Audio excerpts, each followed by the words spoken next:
sa Amerika, bali sa atoa. Nganong bali man pastor? Ang atoa diri gitawag na siya og belief, then behave, then belongingness. Sana siya pastor. Kana ba may unday ang pastor nga mga kaigsunan mag-meeting ta kay magwali ta.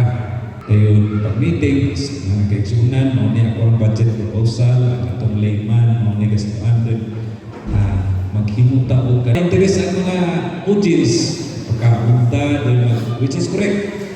Diyon ang layman, magbanat din ang Bible study, and that is belief. La Bible study.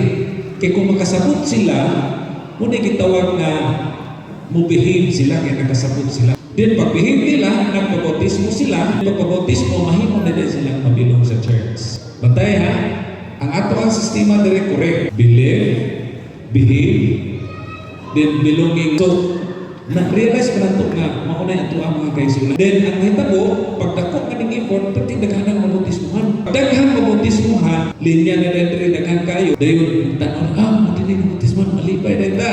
Then, ato rin kumustaon. Pagkasunod sa bando, namalik sila, dinidawat na, mutimaan ang punta.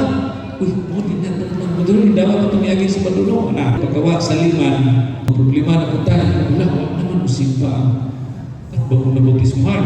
Maglisod ko ng nurture, kaya nga naman, diri naman na nakailang. So muna gitawag, belief, behave, belongingness. Sa Amerika mga kaigsunan, lahi.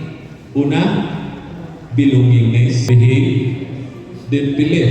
Ano si pastor? Mauni ni atong anchor group. Muni function sa atong care group. O mo-function yung anchor group sa proper na pag-function, muna kitawag belongingness, behave, dayon belief. So, kung ipasagutan na.